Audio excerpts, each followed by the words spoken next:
बिस्मिल्लाहिर्रहमानिर्रहीम। अस्सलाम वालेकुम। आप इंटरनेशनल प्राइम टाइम न्यूज देख रहे हैं। मैं हूं कैसर खान। आज की इस अहम तरीन वीडियो में जो 9 मार्च 2026 को आपके सामने आ रही है, शुरू में टेम्पो को थोड़ा स्लो रखेंगे, बाद में मैं आपको ऊपर लेके जाऊंगा इंशाल्लाह। वीडियो में तमाम की तमाम ब्रेकिंग न्यूज हैं जो आपके सामने रखने जा रहा हूं। सबसे पहले आप जानते हैं कि ईरान के अंदर बड़ा फैसला हुआ और मुश्तबा खामनाई को सुप्रीम लीडर मुंतखब किया गया। बहुत ही आला पाई की शख्सियत हैं, फर्जंद हैं अली खामनाई के, और इनको ना कि सिर्फ अपनी जो इस्लामिक उलूम है उस पर पूरी दस्तरस है, बल्कि ये AI के चैंपियन हैं और इनके पास वो तमाम उलूम हैं जो आजकल के नौजवानों को मैं चाहता हूं कि हो। यानी कि वो एक एडवांस्ड किस्म के इंसान है। 56 साल इनकी उम्र है और इनको जो मुबारकबाद है वो आती है रशिया की तरफ से, और वो कहते हैं कि पुतिन कहते हैं कि सुप्रीम लीडर अपने वालिद के नक्शे कदम पर चलते हुए इस मुश्किल वक्त में ईरानी अवाम को मुत्तहद रखेंगे। यानी कि वो कहते हैं कि हम दुआ करते हैं कि आप अपने वालिद अली खामनाई के नक्शे कदम पर चलें। रशिया ऐसा कह रहा है। जाहिर सी बात है इसकी जो तकलीफ है वो अमेरिका को पहुंचती है और अमेरिका बोलता है, डोनाल्ड ट्रंप कहते हैं कि मैं इस पर बिल्कुल भी खुश नहीं हूं। और ऑफ कोर्स इसराइल ने कहा है कि हम किसी भी सुप्रीम लीडर को नहीं छोड़ेंगे, लेकिन ये शख्सियत जो है ये अपनी नौइयत की ही एक शख्सियत है जो उनको मिल गई है। इसके बाद मैं आपको अपडेट कर दूं, और वो ये है कि आप जानते हैं कि एक कंट्रोवर्सी चल रही थी, बार बार सवाल हो रहा था डोनाल्ड ट्रंप से और उनके जो वजीर खारजा हैं उनसे कि स्कूल पर आपने अटैक क्यों किया, आपने 175 लड़कियां क्यों मार दी, ये स्टूडेंट्स क्यों मारे, आपने स्कूल को टारगेट किया ही क्यों। तो ट्रंप कह रहे हैं कि हमारे तो निशाने पक्के हैं, ये क्योंकि रैंडम फायरिंग करता है ईरान, तो ये ईरान का चक्कर है। अच्छा, ईरान के निशाने पक्के हैं या नहीं है ये आपको इस वीडियो में पता चल जाएगा कि उसने क्या किया है और किस बेस पे किया है। लेकिन यहां पर अमेरिका की जो इंटेलिजेंस है, अमेरिका की जो इन्वेस्टिगेशन एजेंसीज हैं, उन्होंने एडमिट कर लिया है कि ना कि ये सिर्फ अटैक हमने किया है, बल्कि उन्होंने एडमिट किया कि ये टूमाहॉक जो वो है मिसाइल उसने हिट किया है, और ये पूरी की पूरी जिम्मेदारी अमेरिकन फोर्सेस पाई होती है ना कि इसराइल ने भी नहीं किया, कहता है हमने मारा है। तो एडमिट कर गए हैं और कहते हैं कि जो डोनाल्ड ट्रंप दावा कर रहे हैं वो बिल्कुल फेक है, बेबुनियाद है, क्योंकि तस्वीरें आ चुकी हैं और लोग उसको जूम कर चुके हैं, तमाम चीजें हो चुकी हैं। हम झूठ नहीं बोल सकते, ये अटैक अगर नहीं किया तो हम नहीं किया। आगे चलते हैं और आगे आप जानते हैं कि पाकिस्तान के अंदर भी 55 रुपए बढ़ा दिए गए, जब उस टाइम ये खबर थी भी नहीं जो आज खबर आई है, और वो ये है कि अब पेट्रोल जो है वो तकरीबन $115 फी बैरल का हो चुका है, और अब जो मैं देख रहा हूं तो 120 का भी नजर आ रहा है। और इसके ऊपर जिसको शर्म नहीं आ रही वो कह रहा है कि ये तो कुछ भी नहीं। तेल की कीमत में इजाफा, ट्रंप ने कहा ये तो कुछ भी नहीं। यानी कि आगे आगे देखिए होता है क्या। यानी कि उन्होंने कहा कि अभी तो आपको हमारी मनहूसियत का आइडिया ही नहीं है। हमारे जहां कदम बढ़ते हैं, जहां हमारे कदम पड़ जाएं, तो आपने सुना होगा वो पहले अमिताभ की फिल्म में भी कहते थे कि बाजार खाली हो जाते हैं, दुकानें बंद हो जाती हैं, ठीक है ना। तो नथुलाल शायद था, पता नहीं क्या नाम था उसका, नाम बताइएगा मुझे कमेंट्स में। तो ये वो इंसान है कि जहां पर से कदम बढ़ जाएं यूनिवर्सिटियां बंद हो जाती हैं। यहां पर आप ये देखिएगा, ये देखें यूनिवर्सिटियां बंद हो गई। मुझे बताइए, ईरान जंग के बायस तवानाई बहरान, बांग्लादेश का यूनिवर्सिटियां बंद करने का ऐलान, पाकिस्तान की यूनिवर्सिटी ऑफ कराची जो है वो चली गई है, उसके ऊपर ऑनलाइन के ऊपर चली गई है। तो ये वही आदमी है जिसके कदम बढ़ने से ही तमाम चीजें होती हैं। लेकिन तमाम चीजें भांपी जा रही हैं क्योंकि आपने कहा था, अमेरिका ने कहा था कि हम यहां पर आपकी हिफाजत के लिए हैं। वो तो हुआ नहीं, क्योंकि इस टाइम पूरा का पूरा कुवैत, बहरीन, ओमान या UAE जितने भी हैं, ये तो रहमो करम पे छोड़ दिया आपने उनको। आप सिर्फ प्रोटेक्ट करना चाह रहे हैं इसराइल को, मगर वो भी आप नहीं कर पा रहे हैं क्योंकि उन्होंने उनकी आंखें फोड़ दी हैं। अच्छा, ये जो मैं कहता हूं ना आंखें फोड़ दी हैं, तो बहुत सारों ने सवाल किया कि ये आप जो आंखें फोड़ने का बोलते हैं इसका थोड़ा समझा दीजिएगा, कभी भी टाइम मिले तो। ये आंखें फोड़ने का मतलब क्या होता है, मैं आपको चलें दिखा देता हूं आंखें फोड़ने का मतलब होता क्या है। ये आप तस्वीर देख रहे हैं स्क्रीन के ऊपर, जो थार्ड है ना ये 3 फेज पे काम करता है, ठीक है। ये आप स्क्रीन पे देख रहे हैं, ये 3 फेज पे काम करता है। पहले फेज में क्या करता है, ये पहले फेज में रडार सिस्टम है जो डिटेक्ट करता है, ठीक है ना, कि भाई खतरा आ रहा है, कहीं से कुछ होने वाला है। उसके बाद fire control and communication system जो है वो एक्टिवेट होता है, उसके भी लगे हुए एंटीने। और उसके बाद आखिरी में जो है लॉन्चर अपना काम करता है कि वो उस बताए हुए पते के ऊपर अपना खत अरसाल कर देता है। तो मुझे बताइए, अगर रडार सिस्टम को आप मार दें, टारगेट देखिएगा ना, मार दें तो उसके बाद फायर कंट्रोल और कम्युनिकेशन सिस्टम कहां काम करेगा, और उसके बाद जो लॉन्चर है उसको कोई ख्वाब आना है? उसको ख्वाब तो नहीं कोई आना ये कुछ मैंने करना है, वो तो कहता है ठीक है, सब सब सुकून है, सब अमन है। तो यहां पर बहुत सारे रडार सिस्टम, तकरीबन रडार सिस्टम जो है वो ईरान ने उनको बराबर कर दिया है, और ये ईरान के पक्के निशाने हैं भाई साहब, ये पक्के निशाने मारता है वो। आगे बढ़ते हैं। आप जानते हैं कि जब ये बात चल रही थी और अब अमेरिका बोल रहा है कि मैं रास्ता निकाल रहा हूँ, वे आउट निकाल रहा हूँ कि किस तरीके से जंग खत्म होगी, पता नहीं उसने क्या अचीव कर लिया, मेरे इल्म में नहीं है। इस सिवाय स्कूल को तबाह करने के, या एक ऑयल रिफाइनरी को तबाह करने के, या रैंडम फायरिंग करने के, रैंडम बमबारी करने के, उसने क्या अचीव कर लिया, I have no idea. Iran में तो सब कुछ वो चल रहा है जो वो चला रहा है, वहां पर इस टाइम इनके अगेंस्ट यानी कि वही लीडर आ गया है जो ये कहते नहीं आना चाहिए, नाम लेके कहा था वही आ गया। वहीं पर स्विट्जरलैंड कह रहा है कि इसराइल और अमेरिका ने ईरान पर फिजाई हमला करके बैनुल अक़वामी क़वानीन की खिलाफ वर्जी की है। ये वही स्विट्जरलैंड है जो सबसे ज्यादा करीब होता है जब बातचीत होती है, यानी कि ये वाहिद कंट्री है जो बिटवीन यूएसए एंड ईरान के ब्रिज किरदार अदा करता है। ये वाहिद कंट्री है जो ब्रिज है, और वो कह रहा है कि आपने किया क्या, यानी कि आप मेरी जमीन इस्तेमाल करते हैं, बातचीत करते हैं, मीटिंग्स करते हैं, तमाम चीजें करते हैं, और उसके बाद ये हरकत कर देते हैं। तो इसके बाद जाहिर सी बात है कि ये तमाम चीजें जो हैं बिल्कुल भी कोई भी उसको कबूल करने को तैयार नहीं है। स्पेन गुस्सा कर रहा है इस टाइम, जर्मनी कह रहा है तुम हार रहे हो, तुम मुझे हारते हुए नजर आ रहे हो। और यहां पर अभी देखिएगा कि जब नौबत यहां तक आ जाए कि हमने उर्दन में अमरीकी अड्डों की हिफाजत के लिए ड्रोन भेजे हैं, आज आप की हेल्प करने के लिए यूक्रेन आ रहा है, और वो जॉर्डन में, क्योंकि वो जानता है कि आपके थार्ड खत्म हो चुके हैं, थार्ड भी खत्म हो गए हैं और आपके थार्ड भी खत्म हो गए हैं, तो लिहाजा अब यूक्रेन जो है वो अपने ड्रोन्स लगाएगा ताकि वो आपकी हिफाजत करे। आखिरी कसर ये रह गई थी कि यूक्रेन आपकी हिफाजत करेगा। तो सूरत हाल जो है वो जिस हद तक चली गई है। अच्छा, यहां पर मैं एक बात इजाफा कर दूं, फिर आगे बढ़ते हैं अपनी खतरनाक खबरों की तरफ, कि ट्रंप आपको नजर आ रहा है दुआएं कराता हुआ ना, सब उस पर हाथ रखते हैं, दुआएं करते हैं कि मेरे जान को खतरा है। आप कहते हैं कि ये मजाक चल रहा है, मजाक नहीं चल रहा है। याद रखिएगा, ईरानी कौम को अगर किसी ने स्टडी किया है, थोड़ा सा अगर पढ़ लें उसको, आप थोड़ा समझ लें, ईरानी कौम जो है वो बात को छोड़ती नहीं है, यानी कि अगर वो कोई बात पकड़ ले उस बात को वो छोड़ती नहीं है, वो जिद्दी कौम है। हर कौम जिद्दी नहीं होती है, दरगुजर से काम लेने वाले लोग ज्यादा होते हैं, लेकिन यहां पर आप देख रहे हैं, और कुछ मसाहलत भी करते हैं, ठीक है ना, कुछ टोपियां भी कराते हैं, कुछ टाइम पास करते हैं, हर किस्म का एक रियासतें मौजूद हैं। लेकिन जो ईरानी रियासत है वो दरगुजर से काम नहीं लेती है, वो कहती नहीं मैंने बदला लेना है। और यहां पर आप जानते हैं कि आज अगर आप देख रहे हैं मिडल ईस्ट के अंदर, आपको मैं दिखाता हूं, अभी आपको समझ में आ जाएगी ये वाली गुफ्तगू, कहीं पर भी हिट होता है, कहीं पर भी हिट हो जाता है। आप कहते हैं गलत हिट हो गया, लेकिन मरता अमरीकी है उसके अंदर, लगता अमरीकी है उसके अंदर। रिपोर्ट आती है उसमें अमेरिकन थे, तो मतलब क्या हुआ उसका कि वो पीछा करता है। यानी कि आज अगर ट्रंप जो है वो अमेरिका में है तो मैं थोड़ी देर के लिए तसव्वुर कर लेता हूं महफूज है वो, लेकिन अगर वो जिस तरह पहले आया करता था, बहरीन आता है या कुवैत आता है या ओमान आता है, यूएई आता है, या वो इसराइल आता है, या कई बार भी आता है, तो ये कैपेबिलिटी तो मैं ईरान में देख रहा हूं कि वो मार सकता है। तो यहां पर ट्रंप से खामनाई की शहादत का बदला जरूर लेंगे, ठीक है। तो इस बात को अब मेरा दिमाग मानता है कि हां, अगर ये बात कर रहा है तो इस बात में भाई साहब बिल्कुल वजन है। और क्या ये ले सकता है, नहीं ले सकता? बिल्कुल मेरा दिमाग कहता है कि ये ले सकता है। जंग जो है वो अपनी एक गंदी शक्ल इख्तियार कर रही है, और वो जंग जो है वो किसी भी तौर, किसी के लिए भी खैर अच्छी नहीं है, लेकिन अवाम कहीं की भी हो, अवाम कहीं की भी हो, उनके लिए तो बिल्कुल भी ये बेनिफिट नहीं है। जो मैं आपको सामने भी रखूंगा, आप समझते ही जाएंगे।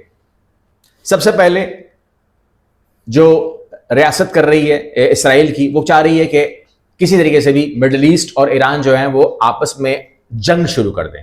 यानी कि क्या ही मजा हो कि कतर, ओमान, बहरीन, सऊदिया अपनी जो मुश्तरका फौज है वो ईरान पर ताबड़तोड़ तोड़ दे, तो गेम ही बदल जाएगी। लेकिन यहां पर वो अच्छा, वो कोशिश भी कर रहे हैं। UAE launches first strike inside Iran targeted, जो डिसलाइजेशन होती है, प्लांट होते हैं जो खारे पानी को, समंदर के पानी को मीठा करते हैं, ये वो प्लांट्स होते हैं। कहते हैं कि ये उड़ा दिया है, यूएई ने उड़ा दिया है उसका, ठीक है ना। फेक न्यूज है ये फॉल्स न्यूज है, ये झूठ है। ये झूठ क्यों कह रहा हूं मैं, इसको आपको मैं खबर देता हूं, ठीक। UAE denies striking desalination facility in Iran, तो उसने डिनाइड कर दिया, मैंने किया ही नहीं है।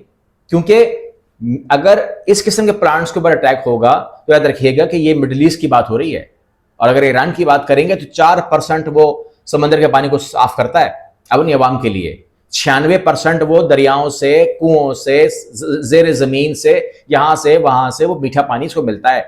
लेकिन अगर आप बात करेंगे ना मिडिल ईस्ट की, तो वहां पे सूरत हाल कुछ और है। और वो अगर आप बात करेंगे ना इसराइल की, 80% पानी वो समंदर का इस्तेमाल करता है इसराइल। तो सोचिए कि वहां पर हैं तकरीबन 5 प्लांट्स हैं। ये आप देख रहे हैं, खबर देख लीजिएगा, 5 sea water desalination plants in Israel. अब मुझे बताइए कि अगर किसी ने भी, मतलब यूएई ने तो बिल्कुल भी नहीं किया, अगर किसी ने भी उनके एक प्लांट को उड़ा दिया तो 96% लोग महफूज रहेंगे और 4% लोग तकलीफ में आ जाएंगे। तकरीबन 30 गांव जो हैं वो उसके जो ईरान के हैं वो उसके ऊपर चलते हैं, मैं मानता हूं। और ईरान उसको कहीं और से पानी दे सकता है, ये कैपेबिलिटी ईरान के पास है। लेकिन अगर सोचिए, अगर 5 प्लांट उड़ा दे इसके इसराइल के, 80% लोगों को पानी चाहिए इन प्लांट से।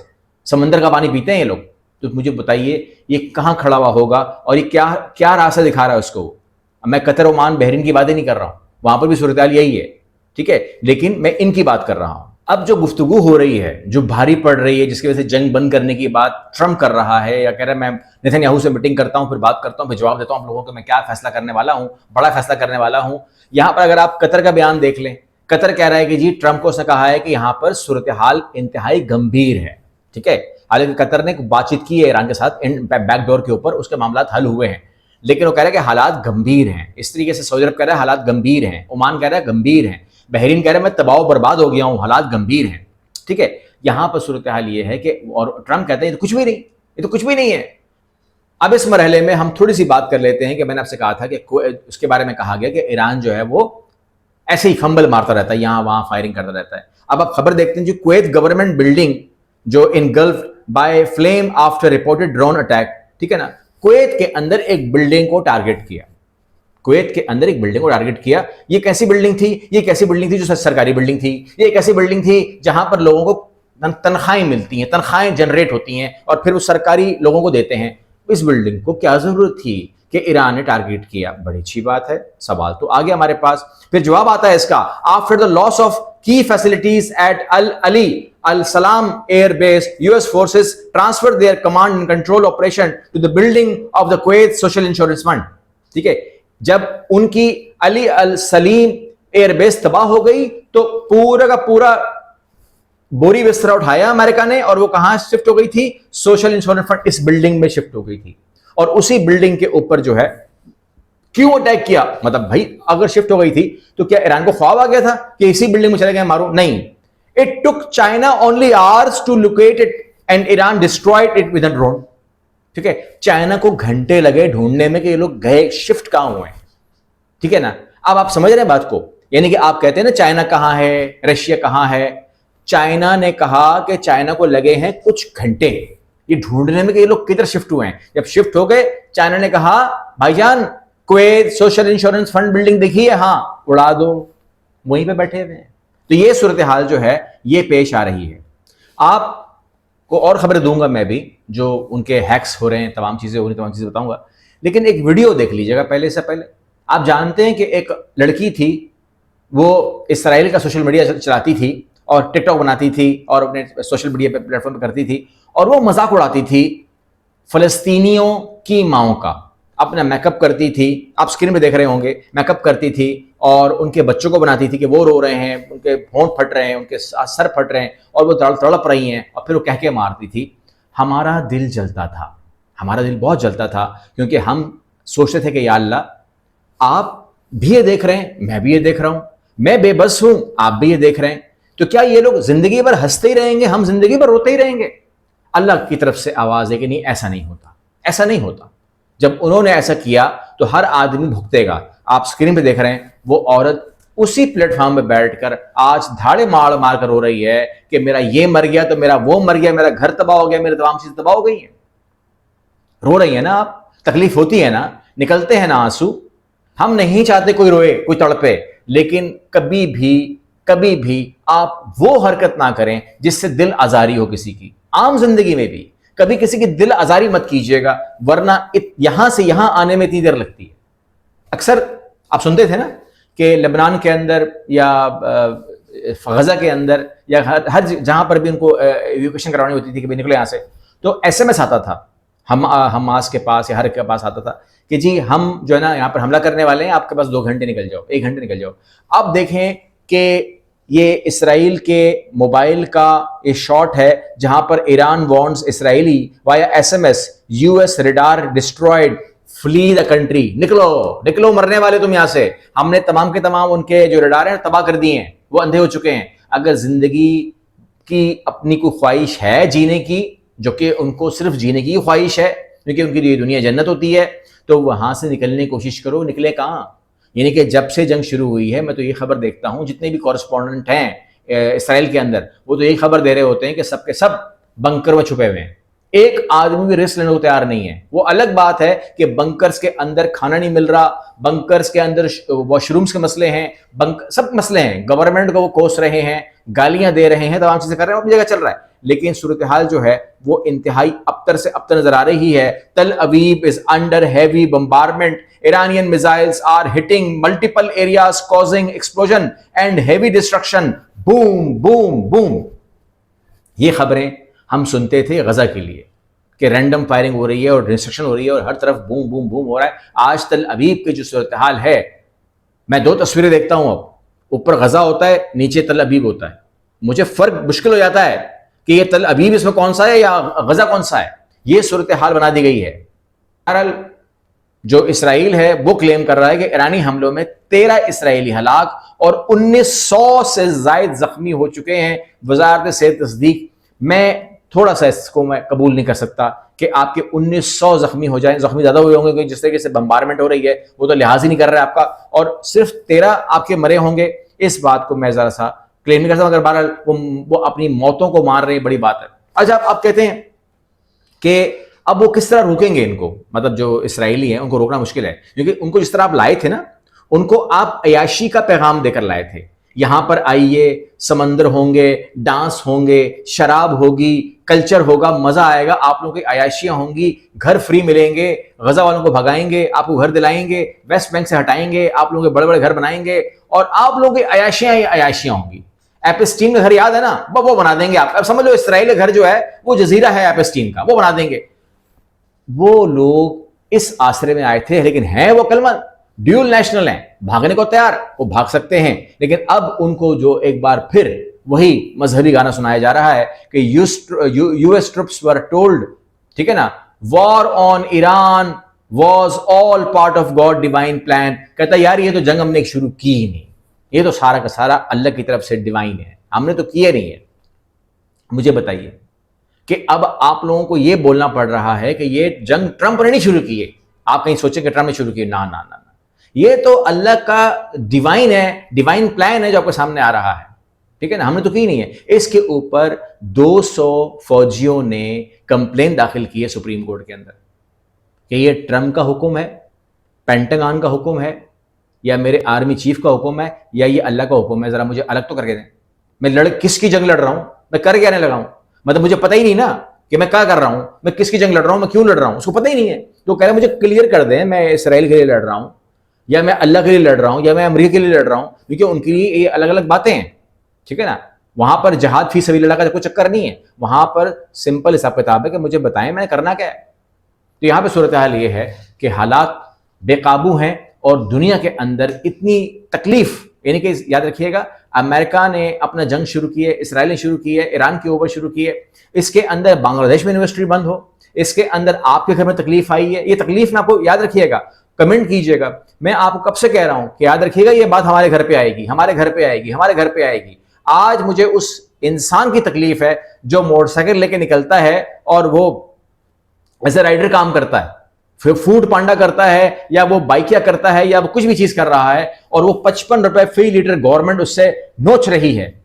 और ये गवर्नमेंट क्या करेगी उसके बदले में मुझे पता नहीं है। इस टाइम तो मुझे इतना पता है कि 10 अरब डॉलर में हमने पीआईए बेच दी है और 10 अरब डॉलर का एक जहाज हमने लाकर मरीम नवाज को दिया है। इतना मुझे पता है, इतना मुझे पता है कि 2 पायलट्स उसके अंदर बाहर से आए हुए हैं जिनकी सैलरी 35 हजार डॉलर है, जो क्लेम मीडिया पे हो रहा है, जो मुझे नहीं पता, मैंने तो हायर नहीं किया, मुझे मीडिया बता रहा है कि 35 हजार डॉलर की फीस है। मुझे मीडिया बता रहा है कि 90 करोड़ रुपए पर साल उस जहाज की मेंटेनेंस फीस है। मुझे तो यह फिक्र है कि आवाम कितना और दर्द बर्दाश्त करेगी। अगली वीडियो मिलते हैं। अल्लाह हाफिज।